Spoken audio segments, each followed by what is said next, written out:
Today, I'm going to explain an American drama thriller film called The Thinning. It is 2039, and the Earth has become overpopulated. The human race is on the verge of dying. The United Nations declares that all nations must annually cut their populations by 5%. Following those orders, the United States implements a rule called The Thinning. In The Thinning, the students must attend a standardized test every year. In the test, whoever fails is executed by injecting them with a drug. The movie starts as Lena Michaels is tutoring a high school kid named Simon.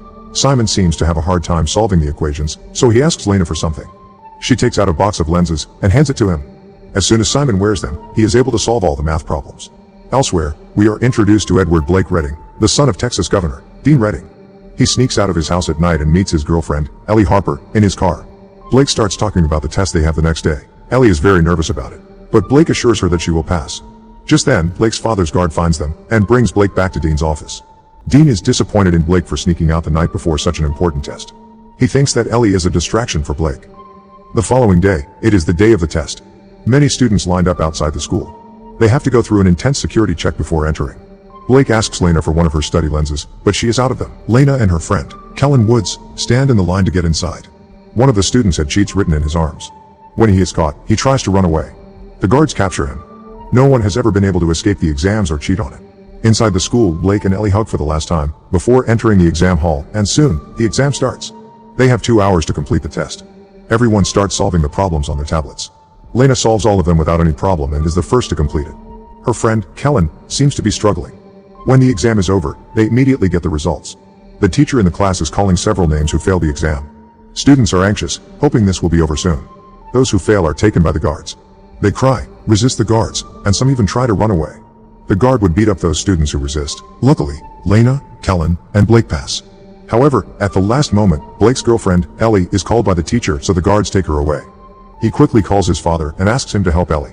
However, his father doesn't agree, saying that the law is the same for everyone. Frustrated, he runs to save her himself. He attacks the guards and asks Ellie to run away, but to no avail. No one would be able to escape. Blake keeps trying to help Ellie, but there is nothing else he could do. It is now a year later, and 24 hours before the thinning test starts. It is Lena's little sister Corinne's very first thinning test. The doorbell rings. It is Lena's teacher, Ms. Birch, who has been taking care of Lena and Corinne like her own children since their mother's death. She tries to calm Lena down, because tomorrow is Corinne's first test and Lena worries about her sister, but she assures them that everything will be fine. Meanwhile, Blake records a video in his room. He intends to write all wrong answers in the test to teach his father a lesson.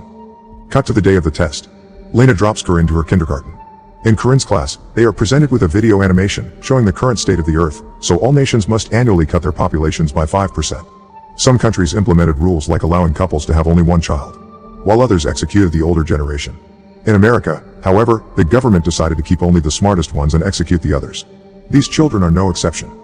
The children's test then starts. Their teacher is saddened because some of the children are going to be executed. Thankfully, Corinne passes the test. Lena and Kellen enter the school for their test as well. The test starts and finishes in no time. Meanwhile, Governor Dean finds Blake's recording and is agitated. He calls the test manager, Mason King, and orders him to pass Blake regardless of his score. Mason switches his score with Lena, making Lena fail. The test results are in, but to everyone's surprise, Lena's name is called too. She has failed the test. Ms. Birch stops the guard as they take her, claiming that she is her best student and there must be something wrong with the system. However, the results are final and cannot be changed. She hands Lena a key card so she can unlock the doors and escape. Blake is surprised to not have failed. The students who pass arrive at a school party to celebrate their results. Elsewhere, Dean is giving a speech as the governor to declare his presidency for the President of the United States. He boasts about their education system. As a result of their system, they manage to be the best in education among 196 countries. The crime rate is decreasing by 26%. Blake listens to his father's speech while at the party, then sneaks out of it. He sneaks into the hallway and beats one of the guards. He then goes into the control room. Meanwhile, Lena and the students who have failed are taken into a room and put against a wall. They are forced to remove all of their clothing for decontamination. Then, Lena and the others are taken to a room where the guards are about to execute them by lethal injection. Suddenly, Blake cuts the electricity off, making the whole school go dark. Taking this chance, the students who are about to be executed free themselves and try to run away. But none of them succeeds, except for Lena. She uses the keycard her teacher had given her and gets out of the room. Soon after, Mason comes to the room and asks for a head count. They find out that Lena is missing and start looking for her. Blake finds Lena and helps her fighting one of the guards. While talking, they realize that something was done to Blake and Lena's results. They both enter into a vent and hide. They follow the network cables to go to the server room where they can look at the results through the computer. Meanwhile, the school is still in complete lockdown due to the power failure. The news gets outside and is being broadcasted all over the state. The parents outside are getting concerned. Governor Dean calls Mason to ask him about the situation. Meanwhile, the vents below Blake breaks, making him fall into the swimming pool below. Lena jumps after him. She brings him out of the water, but he is not breathing. Lena gives him CPR and somehow manages to save him. Blake and Lena change to some clothes they find in the pool's lockers. They then continue to go through the vents and reach the server room, but a guard stands in front of the door. Moreover, Lena's keycard falls down the vent in front of the guard. He doesn't notice the card, but now she has to get it back somehow. Her plan is to go to the science lab and join a string with a magnet to fish the key through the vent, so they head down to the lab to retrieve the equipment needed. However, in the lab, they make a slight noise causing the guard to approach the lab. They quickly try to escape. Lena manages to get back to the vents, but Blake is stuck hiding in the lab. Lena moves through it to fish the keys. She successfully manages to get it up halfway, when suddenly, a guard catches it. But it turns out that it is Blake disguising as the guard. He had beaten the guard and put his clothes on. Shortly, the guard the two of them had attacked earlier tells Mason about them. He reveals that Lena had a keycard with her. Mason gathers all the teachers together, suspecting that someone has given it to their students. When Ms. Birch is in the room with other teachers, she flirts with another teacher and manages to take his keycard. Mason continues checking the teachers for their keycards and ID cards. Birch saves herself by showing them the card. Since the other teacher doesn't have his, Mason threatens him to tell them where Lena is. However, he insists he doesn't know anything as Mason beats him.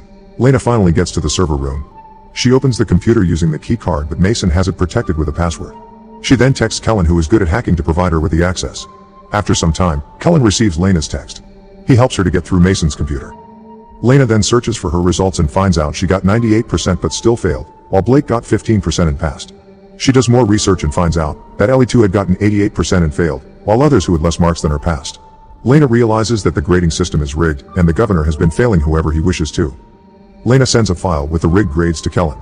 But soon, the power is back on, and Mason sees that she is in the server room. Lena realizes this and runs out. However, Mason catches her almost immediately. Blake, on the other hand, is still in disguise. He is with the students who have failed. He orders the guard to take them to the recreational hall with the other students. But the guard refuses, so they get into a fight. The guards restrain him and find out his identity. Just then, Kellen receives Lena's message and is surprised to see the rigged results. Kellen is friends with a news anchor, so he quickly emails it to the news channel. The reports broadcast the news showing the receipts of the altercation and the results. After the photos are leaked, the governor is called by his party head, who threatens to take his presidential candidacy back. Unwilling to let that happen, Dean Redding throws all the accusations at Mason and pretends that he is innocent.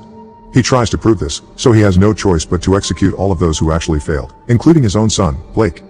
At the school, Mason and the guards take Lena to the thinning room to execute her and the others. Blake is there too. Mason calls Dean to ask him if they should proceed to execute the students. But Dean tells him to stop. He wants the students who have actually failed to be executed, including his own son. The guards free Lena and other students who have actually passed the test. Lena kisses Blake, but the guards take him and the rest who have failed. They execute them by injecting them with a drug. As the lockdown ends, Lena is reunited with her younger sister, Corinne, and Ms. Birch. Cut to a few hours later, we see the bodies of the executed students being taken underground in an elevator. The students start to move, revealing that the drug they were injected to be a sleeping drug. They stop when they reach a factory-like place. It is filled with goods being produced by the tech company Ashura Global. Many people work in the factory. Just then, Blake is surprised to notice that one of them is actually Ellie, his girlfriend. This indicates that the students who are supposed to be executed are actually brought underground to work as slaves for a multi-million company. This was all planned by the government as a strategy to get free labor. Subscribe for more videos like this, turn on notifications, and leave a like to help the channel out. Thank you for watching.